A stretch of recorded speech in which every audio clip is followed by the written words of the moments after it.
Merci, merci. Bonjour à tous, enfin bonsoir à tous plutôt, et bienvenue.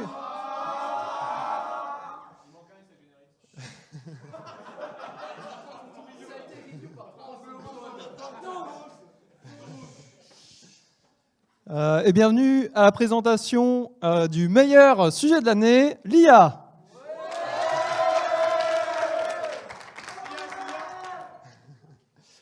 Dans cette présentation, je vais vous montrer tout ce qu'on peut générer avec l'IA. Je vais essayer de vous transmettre ma passion envers l'IA et aussi de vous donner une petite intuition sur comment ça marche pour générer des choses avec l'IA. Du coup, ma passion, c'est l'informatique, mais j'ai aussi deux autres passions qui sont la photographie et la composition, enfin la production musicale. Et du coup, mes deux autres passions, c'est vraiment quelque chose d'artistique et l'informatique, c'est plus technique. Mais au final, cette conférence, ça trouve un peu le meilleur des deux mondes, où c'est à la fois l'art et à la fois l'informatique.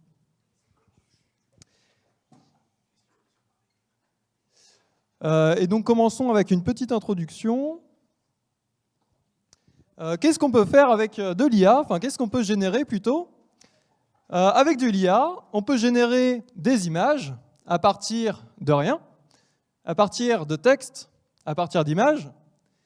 On peut générer aussi de l'audio à partir de rien, à partir de textes, à partir d'images. Enfin bref, vous avez compris, on peut générer un peu tout et n'importe quoi à partir de tout et n'importe quoi.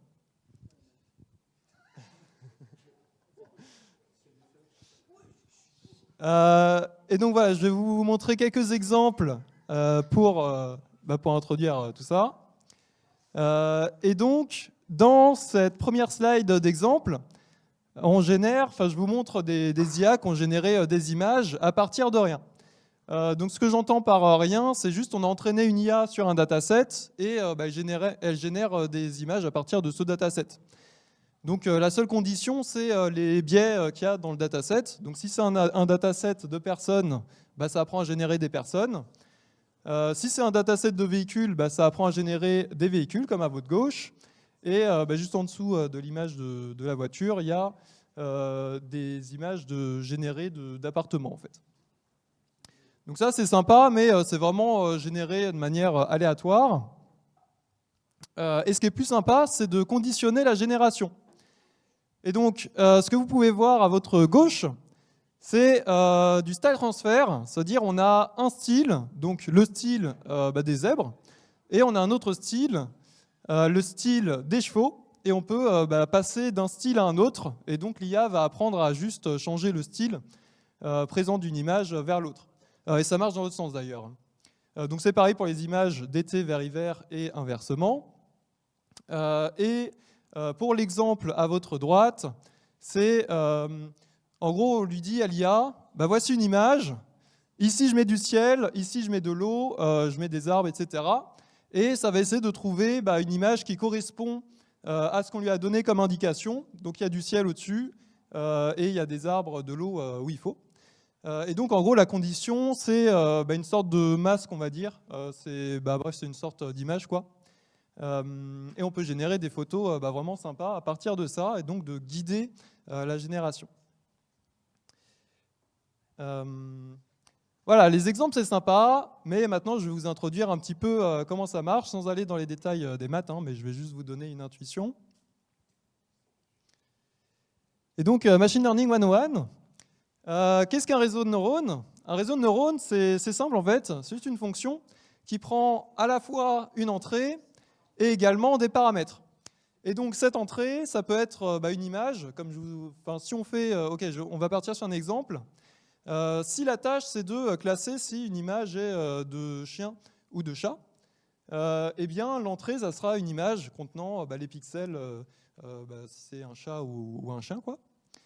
Et il y a aussi des paramètres. Les paramètres ce sont les différents poids qui vont paramétrer notre réseau. Donc c'est ça qu'on va chercher à mettre à jour et à apprendre. Et donc comment ça marche? On va envoyer ces deux arguments dans notre fonction du réseau.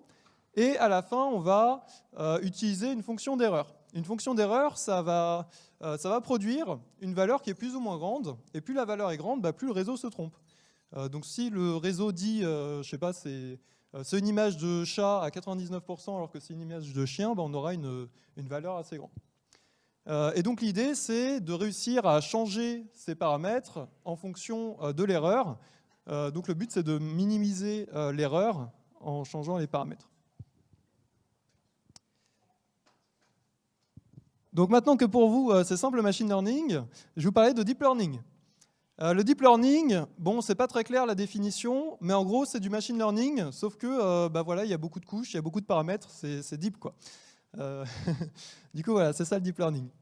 Une couche, c'est quoi? C'est juste une fonction qui a des paramètres ou qui n'a pas de paramètres.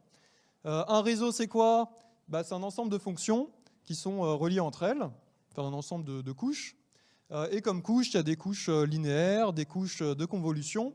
Les couches linéaires, c'est juste une multiplication de matrices. Convolution, c'est on va passer des filtres dans l'image, et ces filtres, on va les apprendre. Et il y a bien d'autres, il y a beaucoup plus de couches. Ok. Et dernier truc, voilà, dans les papiers de recherche, on a ce genre de schéma qui représente les couches et qui font un peu peur. Mais voilà, la règle à peu près principale du deep learning, c'est que plus il y a de couches, mieux c'est.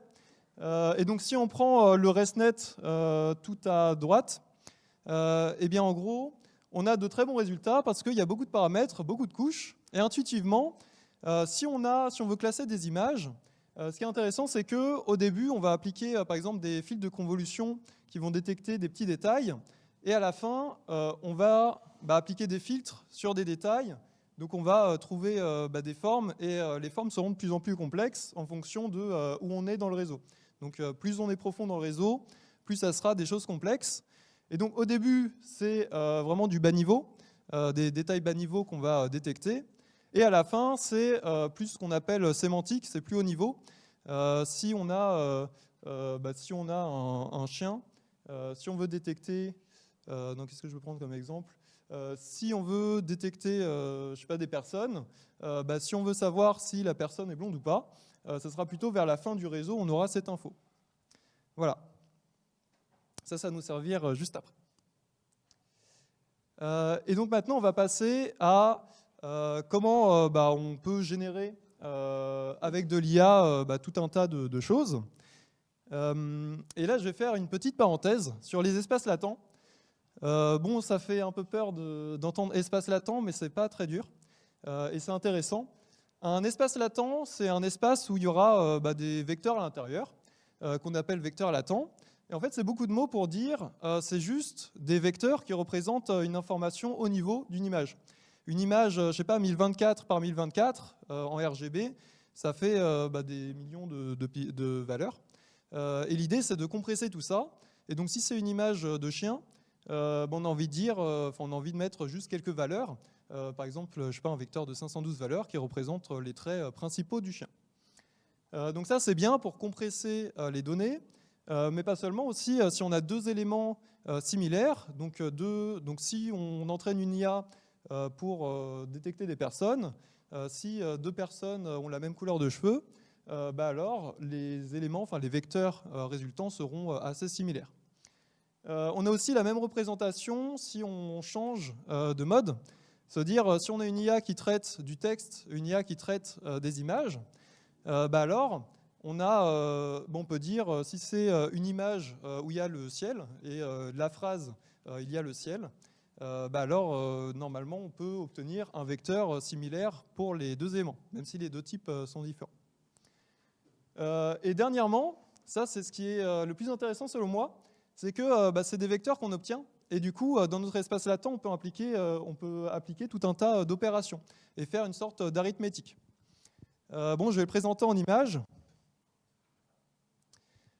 Alors c'est un petit peu pixelisé, désolé, mais c'est un projet que j'ai fait il y a quelques années, et donc à gauche, ce que vous voyez, la ligne du haut, ce sont juste des personnes, des images de personnes, bon, c'est des célébrités, hein. Et en gros, on va obtenir leur vecteur latent correspondant, et on va modifier un petit peu ce vecteur, et redécompresser ce vecteur pour retrouver l'image entre guillemets originale, sauf qu'on aura modifié le vecteur latent.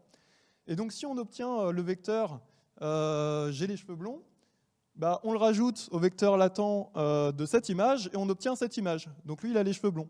Alors je sais pas, ça se voit très bien, ça se voit peut-être mieux là. Voilà. Et donc, bah, voilà, on peut aussi ajouter des lunettes ici. Et là, j'ai ajouté un smile, un sourire. Et donc ça, c'est bien pour bah, pas vraiment générer des images, mais plutôt pour modifier les caractéristiques d'une image. Et puis pour revenir à mon exemple multimodal, donc c'est-à-dire quand il y a s'il y a plusieurs types de médias, donc des images, du texte, on obtient un vecteur latent à partir de texte qui correspond à l'image, et du coup on peut redécompresser sous forme d'image, après revenir dans l'espace latent et revenir avec du texte. Et donc le texte sera sémantiquement pareil que lui, enfin quasiment pareil, il sera similaire, mais il sera juste formulé différemment, quoi. Voilà pour les vecteurs latents. Et donc, c'est beau les vecteurs latents, mais comment ça marche? Comment est-ce qu'on peut en obtenir? Eh bien, pour ça, on peut utiliser des auto-encodeurs. Un auto-encodeur, c'est un réseau composé en deux sous-réseaux, on va dire. Le premier réseau, c'est l'encodeur, et le deuxième, le décodeur. Et donc, l'encodeur va prendre, dans mon exemple que je vais dire, c'est juste une image. Il va la compresser et on obtient le vecteur latent. Donc on a beaucoup de pixels en entrée en bas là, de l'image. On obtient le vecteur latent de je sais pas, 512 valeurs.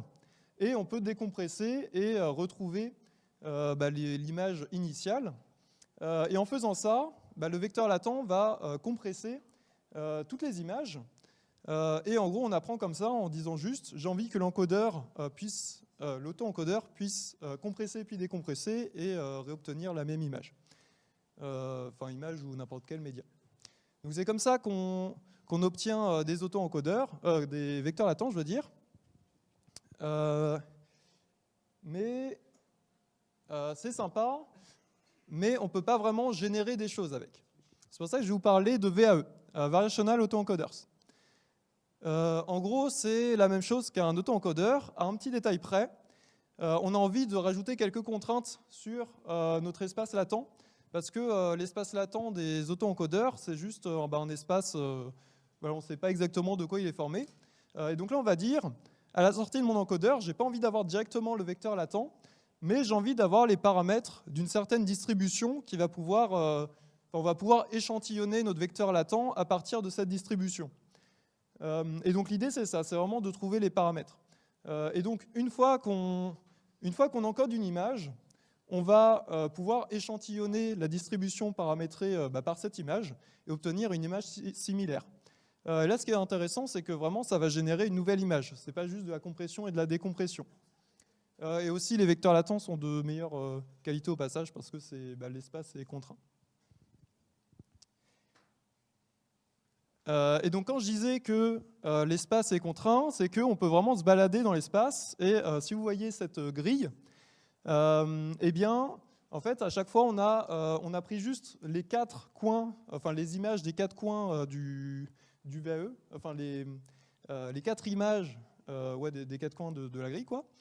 Et on s'est baladé dans l'espace latent et à chaque fois, on a décompressé et voilà, on a une transition assez smooth entre chaque image. Mais par contre, les VAE, c'est bien, mais il y a un petit problème, c'est que alors, je ne sais pas si ça se voit très bien, mais souvent, les images ne sont pas de très bonne qualité. C'est assez flou en général. Et donc, il y a des méthodes pour produire de meilleurs résultats, comme les VQ-VAE, mais je ne vais pas entrer dans les détails, car je vais vous parler d'un type d'IA super intéressant, les GAN.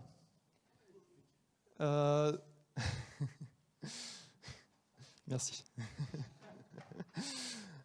Et donc les GAN, c'est un petit peu les modèles qui étaient pendant les 5-10 dernières années qui ont eu une hype parce qu'on a pu vraiment obtenir des images fidèles. Et c'est à partir de là qu'on a pu créer des deepfakes au passage. Et donc comment ça marche un GAN? On a 2 parties, un générateur, un discriminateur. Le générateur, il va prendre un élément aléatoire, un vecteur latent aléatoire, et il va entre guillemets, décoder ce vecteur latent en une image qui est censée être réelle, enfin qui est censée ressembler à celle qu'on lui donne. Et donc pour apprendre, il va essayer de tromper une partie du réseau qui s'appelle le discriminateur. Le discriminateur, il va dire si l'image est réelle ou pas. Et donc l'idée, c'est de les entraîner, d'entraîner ces deux réseaux de manière adversarielle. Et donc on a le discriminateur, lui c'est simple de l'entraîner, on a juste à dire tiens, il y a une image qui est réelle, une image qui n'est pas réelle, bah, tu les classes avec leur classe correspondante, hein, réelle ou pas. Et donc les générateurs, enfin le générateur plutôt, on va lui donner un vecteur latent, lui dire bah, génère-moi une image, et ton but c'est de tromper le discriminateur qui la classifie comme réelle. Et donc c'est comme ça que en fait on n'a pas vraiment un but précis. Le but c'est juste que le discriminateur il entraîne le générateur et inversement. Et donc pourquoi les images sont mieux? En fait si une image est floue, le discriminateur il peut facilement trouver si c'est généré ou pas. Et donc c'est pour ça qu'on obtient ce genre de résultat. Voilà, c'est les images que je vous ai présentées au début. Donc là c'est StyleGAN, c'est à partir de rien comme je l'ai dit. Et une architecture sympa que je trouve, c'est CycleGAN. CycleGAN, c'est entraîné pour faire du style transfer, c'est-à-dire on a deux GAN, enfin deux générateurs, G et F là sur l'image, qui vont juste changer le style d'une image. Et donc, on a X comme image d'entrée, on utilise G, le générateur, pour changer de style, on obtient l'image Y. Et donc là, normalement, si le style de X, c'est des zèbres, c'est censé se transformer en chevaux. Et donc pour ça, on va utiliser le discriminateur des chevaux, pour savoir si l'image fait oui ou non partie du dataset des chevaux. Et c'est censé, le but, c'est que ça ressemble aux images du dataset des chevaux. Mais le truc intéressant, c'est dans cette archi, ça fait un cycle, parce que GF, si on a une image X, on la transforme en Y, eh bien on peut utiliser F pour la retransformer en X. Donc là, c'est comme si G et F sont opposés. Et donc ça, c'est le cycle de CycleGAN. C'est ce qui nous permet d'avoir une consistance entre les images, que par exemple les animaux ont la même pose sur cette image. Voilà. Et dernièrement, maintenant, on a les modèles de diffusion. Tout ça, c'est Stable Diffusion, DALI, etc. Donc, la hype maintenant, c'est sur ces modèles. Voilà, longue vie au GAN. Mais en gros, l'idée, c'est les modèles de diffusion. On utilise une image bruitée à la base, donc juste du bruit comme ça. Et on va appliquer notre modèle plein de fois pour débruiter petit à petit l'image. Et souvent, on rajoute une condition, que ce soit du texte ou juste une classe comme ça, pour que ça débruite et que ça essaye de faire... alors même si c'est du bruit à 100% au début, ça va essayer petit à petit de faire apparaître des motifs, et à la fin, on obtient une image comme ça qui est de bonne qualité. Et donc le problème avec ces modèles, c'est que le réseau, en général, on le fait, on le fait passer 100 ou 200 fois. Du coup, souvent, c'est des gros réseaux, donc c'est assez long pour générer des images comme ça. Mais voilà, c'est le prix à payer pour avoir des images de bonne qualité pour l'instant.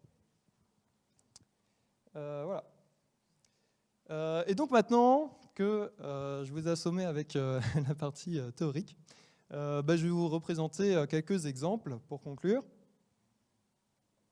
Ah oui, et juste avant de vous présenter ces exemples, petite parenthèse, c'est bien de générer des images ou des éléments à partir de rien, mais selon moi, pour qu'il y ait l'aspect artistique, c'est sympa d'avoir une interaction avec l'IA, c'est-à-dire qu'on puisse un peu guider l'IA, qu'on puisse modifier nos travaux et tout. Et donc souvent on va ajouter un conditionnement, que ça soit par du texte. Donc le texte c'est bien parce qu'on peut mettre des détails précis, etc. Mais c'est pas tout. On peut rajouter des images et tout. Donc par exemple on peut conditionner du texte par du texte. Si on traduit en fait, c'est juste on va générer du texte sachant un autre texte. Donc si on traduit du français vers l'anglais, on va générer du texte anglais mais sachant tout le texte français. Pour ce qui est de la génération d'images, donc avec Stable Diffusion notamment, on peut faire de l'inpainting. L'inpainting, c'est on a une image, on enlève une partie de cette image et on reconstruit cette image. Et donc là, on peut guider par à la fois une image, l'image de base. Hein. Si je dis j'ai envie d'avoir la Joconde, je lui enlève la tête et je veux mettre la tête de je sais pas qui sur la Joconde.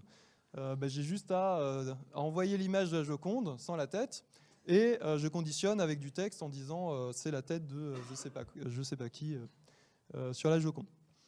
Voilà, et dernièrement, on peut aussi faire de la génération d'audio à partir de l'audio. Si on a le début d'une musique et qu'on veut générer le reste de la musique, on peut faire ça.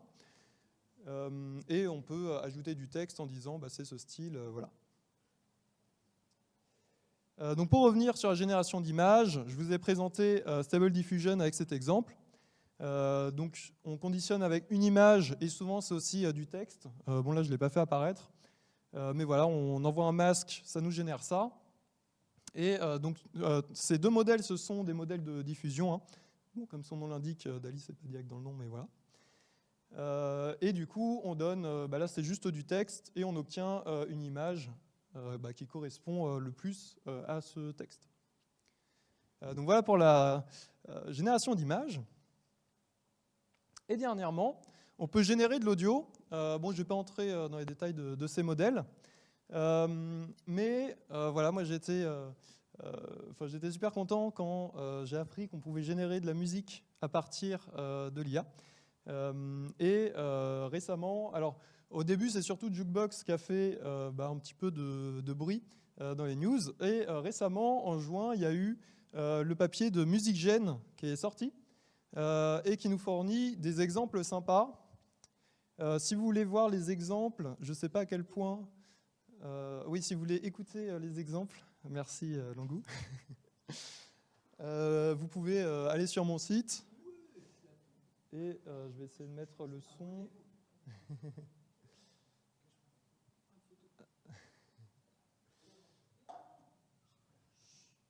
Ah, il y a quelqu'un qui voulait... je remettrai le QR code après, si vous voulez. En gros, MusicGen, là, c'est pour comparer avec d'autres modèles. Hein. Je vais peut-être zoomer.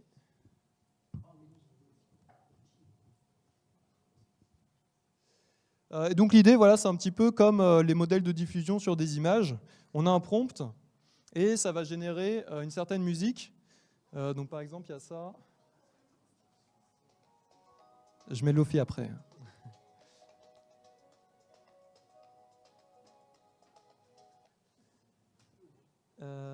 Il est là le Lofi.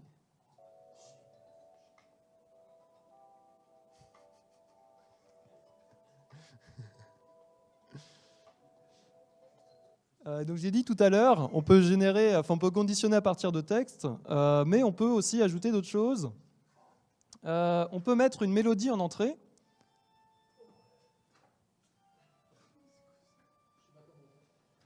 Avec un prompt, et l'IA va générer les deux.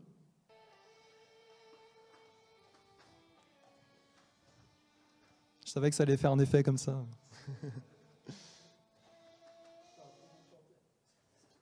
J'en mets une dernière. Hop. C'est lequel le remix? Ah, c'est pas mal. Je sais plus le. Ouais.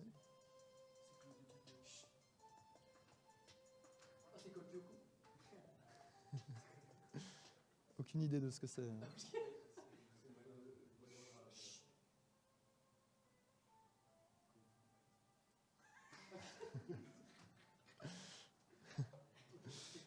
Et aucune idée de ce que c'est. On peut essayer le dernier exemple, si vous voulez.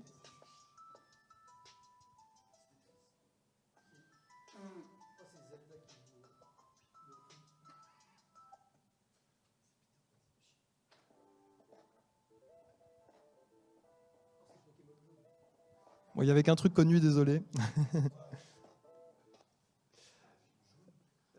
Mais voilà.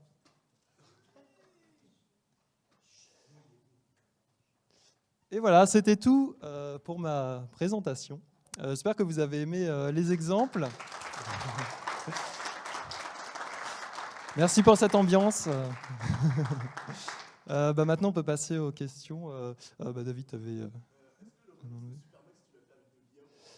Oh, le remix de Supermax. Eh bien, figure-toi... Ah oui, donc pour ceux qui ne sont pas au courant, j'ai... Ah, mais j'ai pas le... Non, parce que je dois ouvrir Slack pour ça. Parce qu'elle est en non répertorié. Du coup, j'ai fait un remix Supermax que des fois je passe en Cisco. Et j'utilise un petit peu d'IA.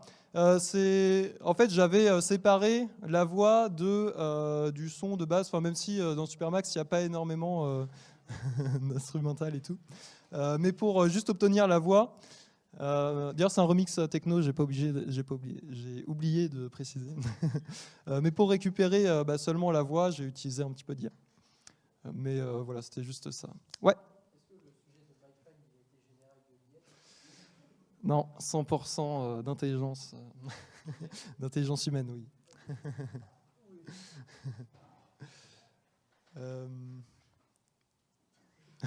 Ah oui, j'ai oublié. Désolé les régions. Les sites. La question c'était, est-ce que mon Super Mix Supermax a été généré par de l'IA? Et oui, c'était en partie par de l'IA. Et l'autre question c'était... ah oui, est-ce que le sujet de MyFine a été généré par de l'IA? Et à moins que Gabriel soit une IA, non. Oui, Timothée? Ouais.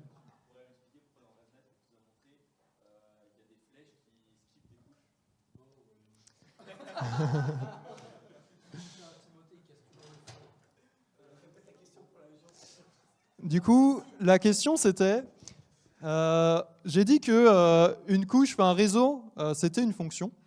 Et est-ce que je pourrais expliquer ce que sont ces flèches qui sont des fois en pointillé ou sur le côté là, de ResNet?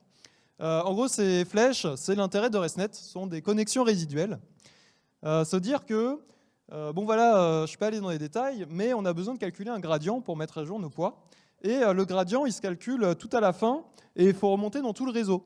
Et souvent, on a des petits poids et le gradient, il y a deux cas. Soit le gradient il commence à exploser, les valeurs augmentent petit à petit et au bout d'un moment, ça explose. Ou plus généralement, plus souvent, je veux dire, le gradient décroît petit à petit et à la fin, les poids ne sont plus mis à jour. Et donc ResNet dit, si vous voulez mettre plus de poids, vous pouvez mettre des connexions résiduelles comme ça. C'est-à-dire, on va juste faire passer le gradient par ça. Du coup, c'est dans l'autre sens pour le gradient. C'est juste un plus. Des fois, on fait des concaténations aussi, mais voilà. Et donc, en fait, donc j'ai dit en général, c'est une fonction. La fonction, même si là, c'est pas séquentiel, l'entrée, c'est à la fois... j'ai dit qu'il y avait l'entrée et les paramètres. Les paramètres, par exemple, ici, c'est une couche, donc il y a des paramètres. Et l'entrée, c'est à la fois ce qu'il y a en sortie de la dernière couche de convolution et aussi de la couche résiduelle. Voilà. Et on peut dire aussi que le plus est une couche. Et donc, on a juste à dire que l'entrée de la couche, c'est à la fois la sortie de cette couche-là et de la connexion résiduelle. Ça marche aussi comme ça. Voilà, c'était clair. Ok. Ouais, deuxième question. Tim, vas-y, je t'écoute.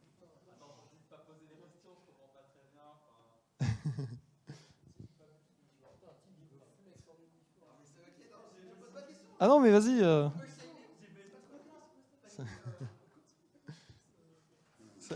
Oui, David?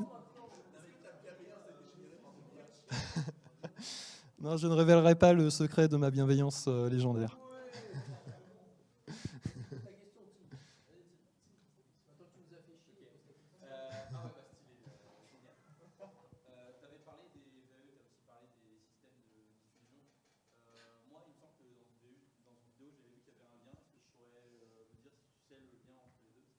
Donc je répète, cette fois-ci. Est-ce qu'il y a un lien entre tout ce qui est diffusion et VAE? Alors là, c'est un petit peu plus dans les détails du coup. Je vais revenir sur la diffusion. Ah oui, donc ça se voit pas exactement là. En gros, c'est assez complexe, surtout, ça dépend des implémentations, parce qu'en général, si tu vois le papier d'IDPM, déterministic denoising probability, bref, je sais plus, probability model, je crois que c'est un truc comme ça. Bref, c'est le papier qui a rendu populaire les systèmes de diffusion.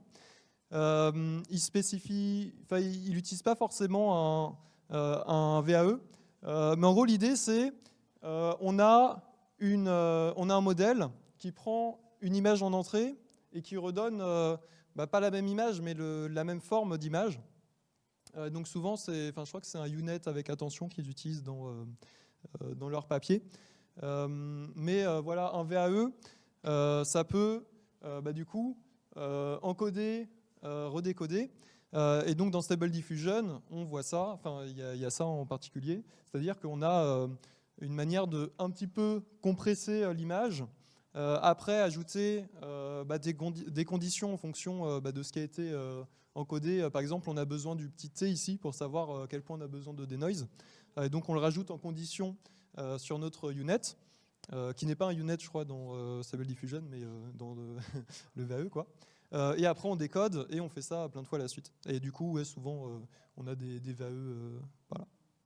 Voilà. Je ne sais pas si c'était clair, ouais. Ok, est-ce qu'il y a d'autres questions? Dans la région. Ah non, je ne sortirai pas de dinguerie. Merci à tous de m'avoir écouté.